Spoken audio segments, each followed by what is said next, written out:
মুভির শুরুতেই আমাদের পরিচয় হয় পুলিশ কনস্টেবল ইকাবলের সাথে।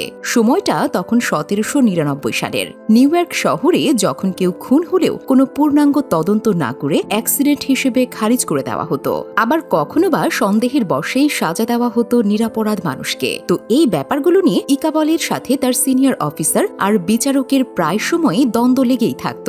জজ তাই বিরক্ত হয়ে তাকে একটা ছোট্ট গ্রামে যাওয়ার নির্দেশ দেয়, যার নাম হচ্ছে স্লিপি হলো, যেখানে সম্প্রতি ৩ জন মানুষের মাথা কেটে হত্যা করা হয়েছে এবং এই খুনিকে যে করেই হোক তাকে আদালতে হাজির করতে হবে। তো পরের দিন সকালেই ইকাবল স্লিপিং হলের উদ্দেশ্যে বেরিয়ে পড়ে, আর সে জানতে পারে স্লিপিং হলতে যে ৩ জন খুন হয়েছে তারা হচ্ছে পিটার ভ্যান গ্যারেট, যে একজন ধনী ব্যবসায়ী, এবং তার একমাত্র ছেলে ড্রিঙ্ক ভ্যান গ্যারেট এবং এমিলি নামে গ্রামের এক বিধবা মহিলা। এই ৩ জনের শরীর থেকে একইভাবে মাথা কেটে নেওয়া হয়েছে, যা এখনো পর্যন্ত খুঁজে পাওয়া যায়নি। এরপর ইকাবল স্লিপিং হলতে পৌঁছে যায়, যেখানকার পরিবেশ দেখে বোঝাই যাচ্ছিল যে এই ৩ হত্যাকাণ্ডের পর থেকেই গ্রামের সবার মধ্যে ভয় বিরাজ করছে।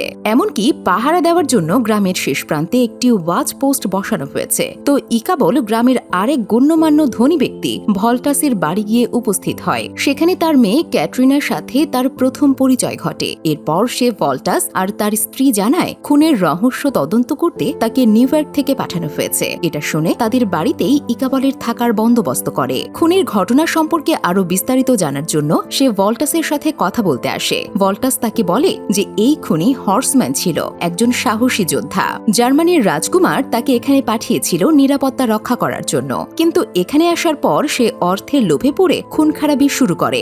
ডেয়ার ডেভিল নামে বিশাল এক ঘোড়ায় চড়ে বেড়াতো। যুদ্ধের ময়দানে সে পোক্তভাবে ঘোড়া চালানোর জন্য বিখ্যাত ছিল এবং ঘোড়া চালানো অবস্থায় মানুষের মাথা কেটে হত্যা করত।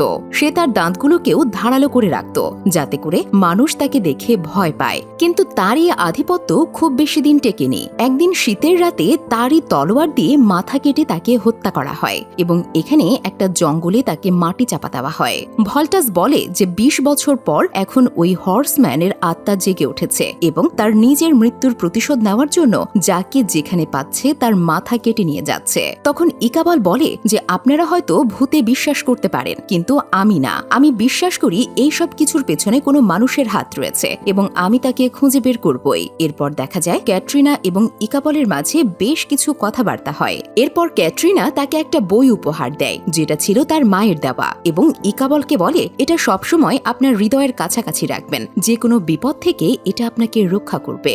এরপর আমরা দেখতে পাই ওই মাথাবিহীন হর্সম্যান অলরেডি তার ৪র্থ খুন করে ফেলেছে। এতেও ইকাবল বিশ্বাস করতে চায় না যে এরকম মাথাবিহীন ভূত বলেই কিছু আছে। কিন্তু এক রাতে তার নিজের চোখের সামনে খুন করা হয় ম্যাজিস্ট্রেট ফিলিপসকে।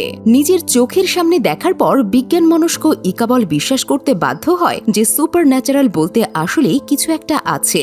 এই কাহিনীর পর ইকাবল প্রথমে অনেক ভয় পেয়ে গেলেও সে ভয়কে জয় করে এই রহস্যের উন্মোচন করতে চায়। সে সকলের সম্মুখে বলে যে এই মাথাবিহীন অশ্বারোহীর কবর খুঁজতে সে পশ্চিম জঙ্গলে যাবে এবং আসল রহস্য খুঁজে বের করবে। সে জিজ্ঞেস করে কোনো সাহসী পুরুষ কি আছে তার সাথে এই অভিযানে যাওয়ার জন্য। তখন সেখান থেকে একটা ছোট্ট ছেলে তার সাথে যাওয়ার জন্য রাজি হয়। এই ছেলেটি হলো ৪র্থ যে খুনটি হয়েছিল তার পুত্র ইয়াং ম্যাকবেথ। ইকাবল চিন্তা করে খুন করার পর মাথাগুলো উধাও করার পেছনে যে কারণ থাকতে পারে তা হলো খুনিকে যাতে কেউ চিনতে না পারে। কিন্তু এখানে তো সবাই জানে যে খুনগুলো যে করছে সে হলো হর্সম্যান, কিন্তু সে কেন মাথাগুলো কেটে উধাও করে নিয়ে যায়? এখানে অবশ্য কোনো না কোনো কারণ রয়েছে। তাছাড়া যে ৫টি খুন করা হয়েছে সেখানে অবশ্যই কোনো না কোনো সম্পর্ক রয়েছে।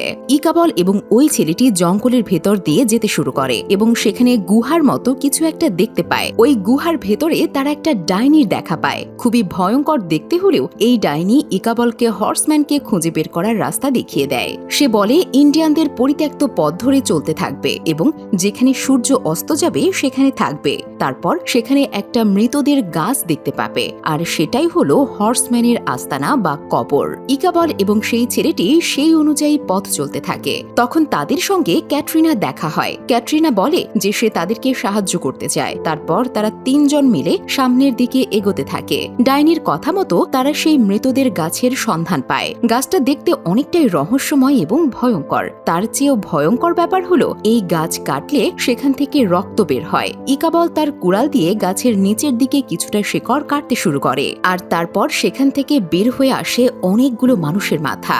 এর মানে হর্সম্যান এতদিন যে খুনগুলো করেছিল সবগুলোর মাথা এখানে এনে রাখা হতো। কিছুক্ষণ পরে এই গাছের ভেতর থেকে হর্সম্যানকে বের হতে দেখা যায় এবং সে তার পরবর্তী মিশনের জন্য স্লিপি হলো গ্রামের দিকে যেতে থাকে। ইকাবল ও তাকে ফলো করার জন্য দ্রুত তার পেছনে যায়, কিন্তু ততক্ষণে সেই হর্সম্যান একটি পরিবারের দুজনকে খুন করে ফেলে। তারা ছিল স্বামী স্ত্রী। এখানে একজন সাহসী পুরুষ হর্সম্যানকে থামানোর চেষ্টা করলে দুইজনের মধ্যে অনেক ফাইট হয় এবং শেষ পর্যন্ত ওই লোক হার মানে আর হর্সম্যান তাকে হত্যা করে, তবে তার মাথা কাটে না। ইকাবলও সেখানে হর্সম্যানের সাথে ফাইট করে, তবে কোনো রকম ভাবে সে প্রাণে বেঁচে যায়। এরপর ইকাবল একটা বিষয় লক্ষ্য করে যে হর্সম্যান যাকে সামনে পায় তাকে মারে না, শুধুমাত্র টার্গেট করা কিছু মানুষকে সে খুন করে। তার মানে কেউ তাকে ব্যবহার করে এই কাজগুলো করাচ্ছে এবং তার স্বার্থ হাসিল করছে। ইকাবল তখন বলে যে আমি আগেই বলেছিলাম এই সব কিছুর পেছনে আসলে রক্ত মাংসের কোনো মানুষের হাত রয়েছে,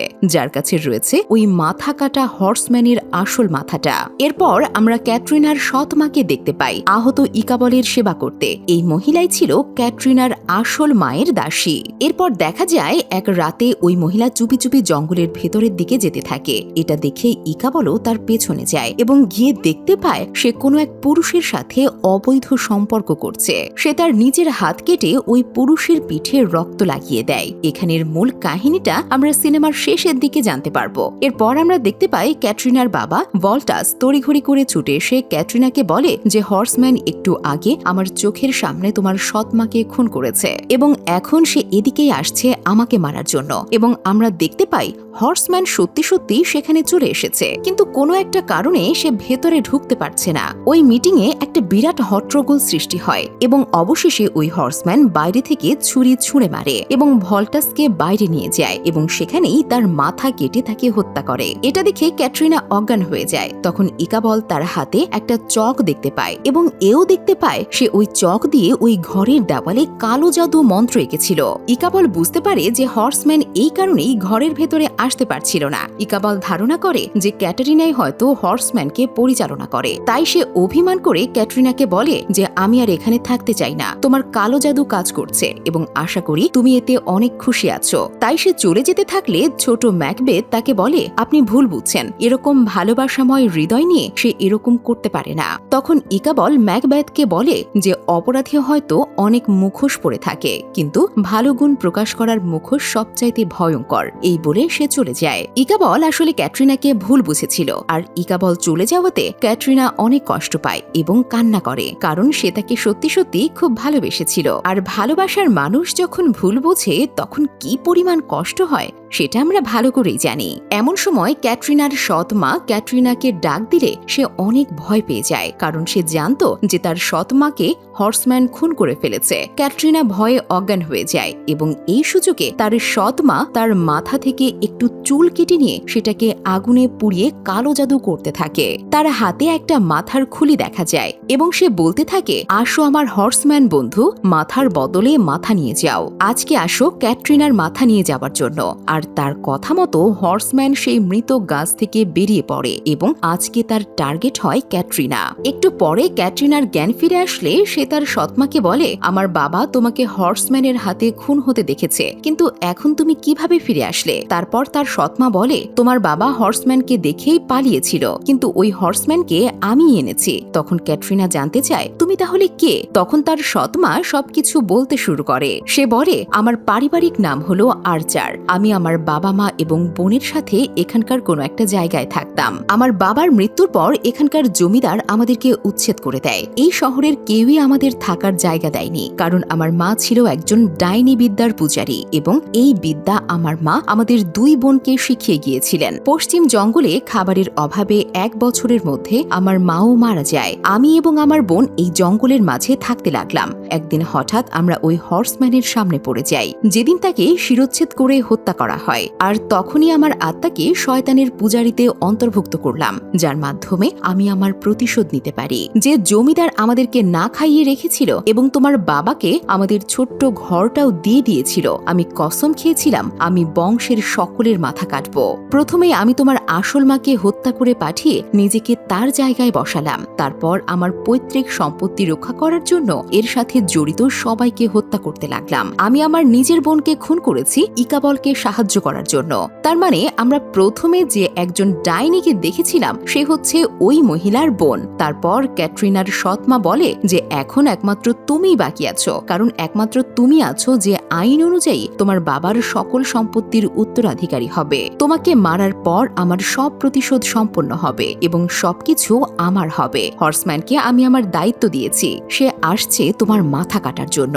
অন্যদিকে ইকাবল কিছুদূর যাওয়ার পর ক্যাটরিনার দেওয়া বইটা খুলে দেখতে থাকে। সে দেখতে পায় ক্যাটরিনার করা মন্ত্রটার মানে হলো ভালোবাসার মানুষ যাতে সবসময় নিরাপদ থাকে। এটা দেখে ইকাবল তার ভুল বুঝতে পারে এবং তখনই আবার স্লিপিং হলতে ক্যাটরিনার কাছে ফিরে আসে এবং ততক্ষণে হর্সম্যান ওই জায়গায় চলে আসে। তারা পালানোর চেষ্টা করে এবং রাস্তায় হর্সম্যানের সাথে অনেক ফাইট করে। ফাইটিং চলতে চলতে তারা এসে পড়ে ওই মৃত গাছের কাছে, যেটা হলো অ্যাকচুয়ালি হর্সম্যানের আস্তানা। হর্সম্যান যখন ক্যাটরিনার মাথা কাটতে যাবে তখন ইকাবল ক্যাটরিনার সৎ মার কাছ থেকে হর্সম্যানের আসল মাথাটা নিয়ে তাকে দিয়ে দেয়। মাথার খুলি পাওয়ার পর হর্সম্যানের ওপর করা সকল কালো জাদু কেটে যায় এবং সে পূর্বের অবস্থায় ফিরে আসে। তারপর হর্সম্যান ক্যাটরিনার সৎ মাকে নিয়ে ওই গাছের ভেতরে ঢুকে যায় আর এদিকে ক্যাটরিনা বেঁচে যায়। এরপর আমরা দেখতে পাই ইকাবল ক্যাটরিনাকে নিয়ে নিউ ইয়র্ক শহরে চলে আসে এবং তারা অনেক খুশি ছিল। আর সিনেমাটা এখানেই শেষ হয়ে যায়।